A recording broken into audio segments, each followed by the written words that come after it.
Alright, what is up, guys? So today we are changing some tires on my motorcycle. Just some regular maintenance, you know, tires wear out, gotta replace them. So we're gonna get these things ripped off of here and get this thing done up.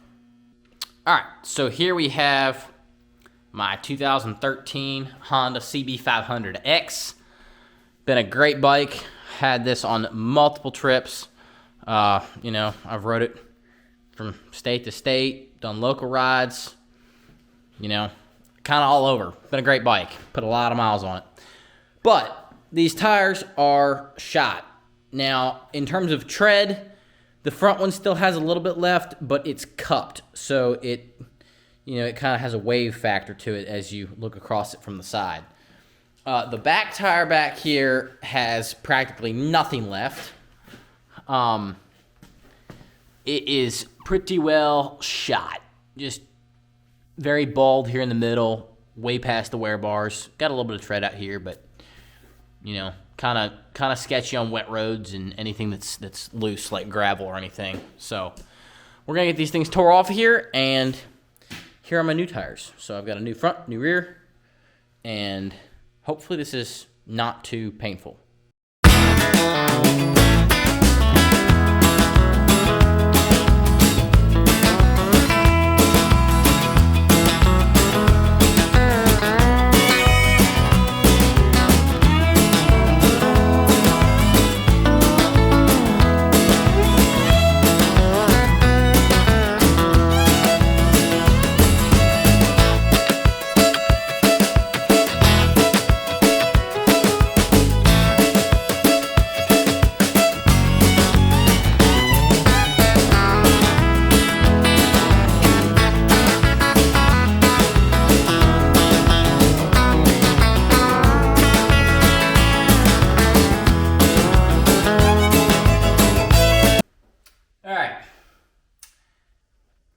That was a pain in the butt.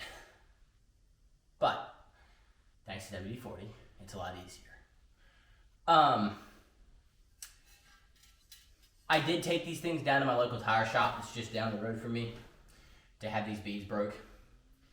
Obviously I'm in a shop and I was able to do that. If you're on a trail and you don't have the luxury of having everything in a shop, if you're riding with a group, you can use one of your buddy's bikes and use the kickstand right up against the edge of the rim to pull the whole bike over and pinch that bead off of the flat spots in here off the rim. That's a great way to get those tires off if you don't have shop stuff. I can't exactly do that here since my bike has no wheels on it at the moment, so I have nothing to like pivot it off of. But yeah, so that's just for in the field trick. But I'm going to get these new ones mounted, and then we're gonna put these things back on the bike. So here we go. One other quick note here. I've had both of these tires sitting in front of this diesel heater for probably about 45 minutes now. They are warm to the touch, and that is just going to make mounting these so much easier because that rubber is now warm and pliable. So if you're in a position that you can heat your tires up, or even just bring them inside the house instead of letting them sit in a cold shop, it makes it a lot easier than fighting hard cold rubber.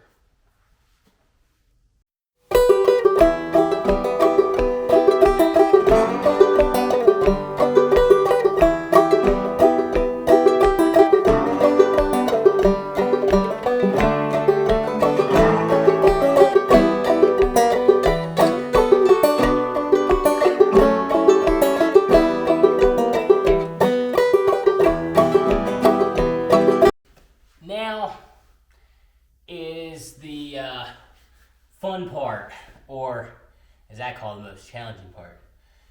Trying to set your bead. I like to take these things and do a little trick where you just bang them against the floor to try and beat the bead out as much as you can so that it at least seals a little bit.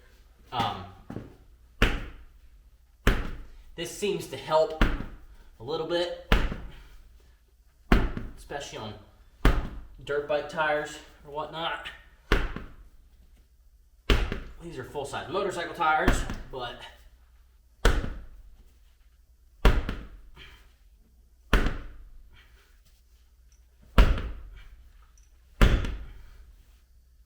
all right, we're gonna give this a shot, see what happens.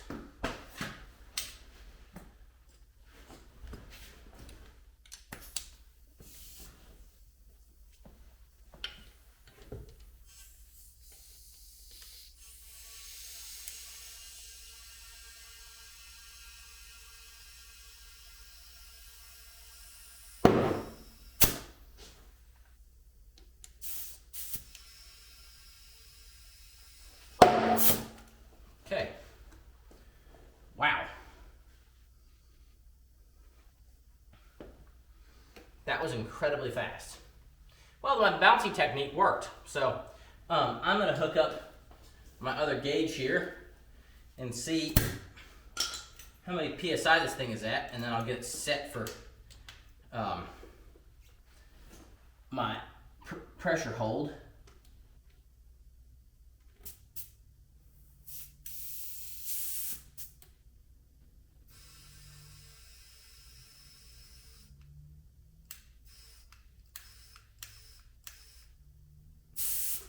All right, so little trick for these.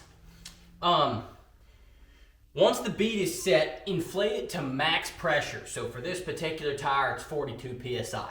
I just set it there to 42 PSI. Obviously, I don't ride at 42 PSI, but that helps keep the bead set because it's a brand new tire and we're trying to get that memory into the wider position of the rim. So I'm gonna let that sit like that. And you don't have to necessarily leave them off the bike. I'm gonna install these back on the bike, as we'll do here in a little bit. But I'll leave it at that higher pressure for probably about a day or so, and then I'll drop down to my normal riding pressure, which is around 35, 30 to 35.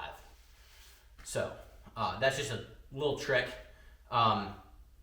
Because it holds the bead in the rim better, if you do ever decide to air down, especially for adventure bikes, this is kind of a cross between an adventure bike and a road bike. These aren't very aggressive off-road tires, but they still will go off-road a little bit. If you have really off-road tires and you are airing down several PSI for better off-road performance, then it's really crucial that you do this because it helps you avoid flats from debeading your tire off the rim. So, quick side note there, but let's get this other one set.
Okay, just like that.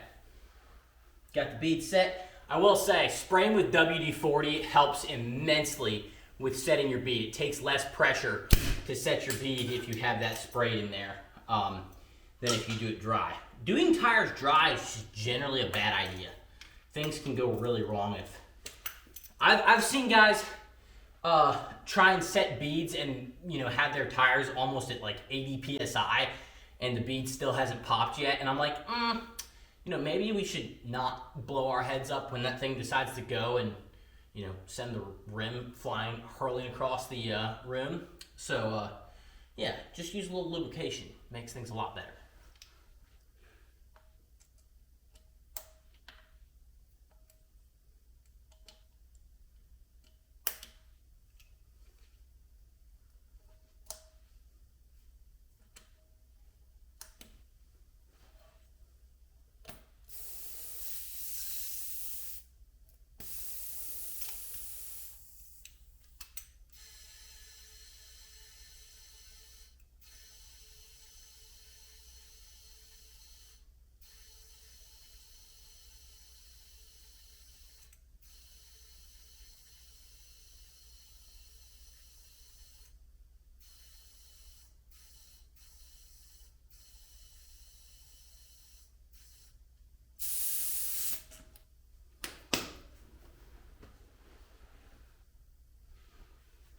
Again, max PSI is 42 for this tire.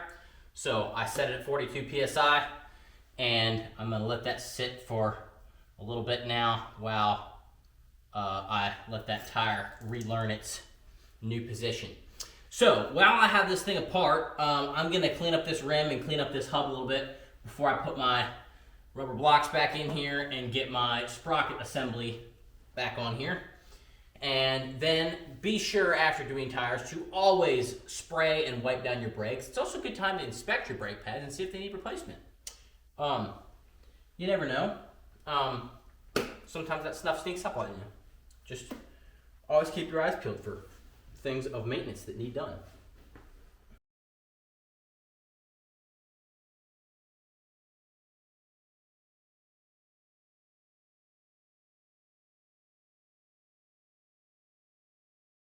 And there's our front wheel done.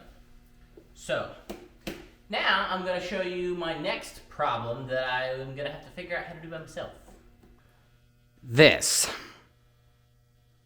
I had it propped up on my center stand so that I could pull the back wheel out, and then I just like tipped it back just a little bit to get the front wheel out, and it was fine. And then I was in here, and it shifted just enough to where that center stand that was out just kicked back, and the whole bike dropped. So obviously I can't exactly get my wheels in there. So I need to figure out how I'm going to lift this bike into a position where I can get a wheel in this thing to where I can then pivot it to get the other wheel in. So this might be a struggle, but we're going to do our best. I think if I can rock this thing up on the front wheel, or if I can rock this thing to a point that I can get the front wheel in, then I can rock it to a point where I can get it on the center stand and the front wheel and then put the back wheel in. But I got to figure out how to get it on that front wheel first. So, wish me luck, and yeah, hopefully this doesn't go catastrophically wrong. But no risk, no reward, so we'll find out.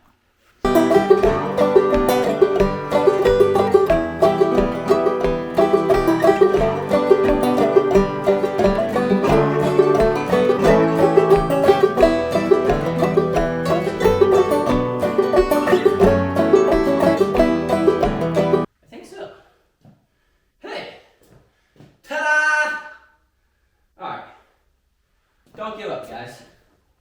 It's not that bad. Oh, I see what that is. Okay. So, I'm going to very carefully get this front wheel back in here as fast as I can, and then get this thing rocked down to where it's sitting on that, and hope this thing doesn't fall over in the process. Alright. We're going to very carefully get our wheel installed here. This thing. I understand this tread may look like it's going backwards, but it's actually not. That's how the rotation is oriented. So we'll just get this thing slipped right up in here.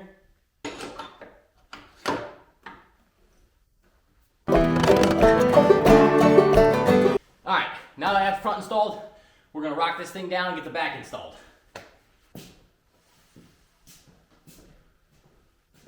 Alright. I'm going to very carefully attempt to try and rock this thing down just like that. And now I'm in a very good position to do the back tire because this is normally how it sits on the center stand against the front wheel. So, yeah. Alright. So, first thing we're going to do here is our lovely wheel right here. We are going to put in all of our rubber blocks. So, there's one. Alright. Now that our blocks are in, we are ready to put our sprocket back in. And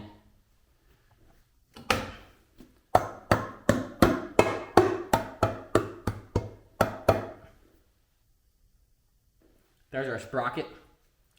all nice and inserted there. And then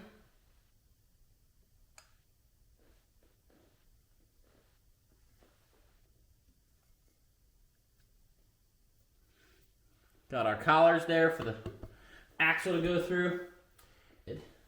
And actually, one thing that's kind of key to remember with these things is, well, for one, it helps if you spread your brake pads first. That's kind of an important thing there. And the way I got this one out of here was actually kind of interesting. Is to get the top part of this chain on top of the wheel, or on top of the cog here, and get it coming over the top. Alright, now we can take the bottom piece here and ooh, ha ha ha, there we go. Hey, look at that. Look at that. Okay, now, this is an O-ring chain. So, if you see here, there are little O-rings that go on either side of this. So there's two on this side of the chain, link here, and I'm gonna get this installed in this link right here. All right, and probably hard to tell, but there's a little lip on the center sections here, and so I'm going to stick these O-rings on there, and ain't gotta be perfect as long as they're on there. Then we take our lovely handy dandy outer piece here, and this is where it gets a little difficult because I need that thing to sit completely flush in order to get the outer clip on. So we're gonna try this method here. Always make sure to face your clip backwards so that the open side of the clip is facing away from the travel direction of the chain. There we go. Fantastic. So that open side is on this end, which means that if the chain is traveling this way when I'm riding, it does not get hit and pop off. It would just get shoved on farther to the chain. So you can see our chain tension here is good, and that is on there. So we're ready to go ride. All right, I am super pumped with how this thing turned out. This thing is looking fantastic. I know it's just tires, but tires can make a huge difference for wet or dirty environments for if you're riding dirt. I do both, but yeah, new shoes for the old girl, and this thing is looking great. And there she is. Got fresh rubber on the new front wheel. Got fresh rubber on the back. This thing's a ton of fun to ride. Next upgrade, different exhaust. This thing's too quiet right now. I've ridden this thing probably 4,000 miles since I got it. It's a Honda Cb500X, and this thing is a fantastic bike. It's the first bike I got. Yeah, this thing has been an utter joy to ride. I've taken on plenty of trips to Pennsylvania and Southern Virginia. I've taken it all over the place, but it's been a lot of fun. So can't wait to take some more adventures, and I will be taking you guys along for the ride. So can't wait to use this thing in some future videos. This thing's gonna be used a ton come next season when springtime rolls around and it's nice and warm out, we can go ride. But in the meantime, hit up some other projects. Hope you enjoyed today's video. Thanks for watching. See you next time. Peace.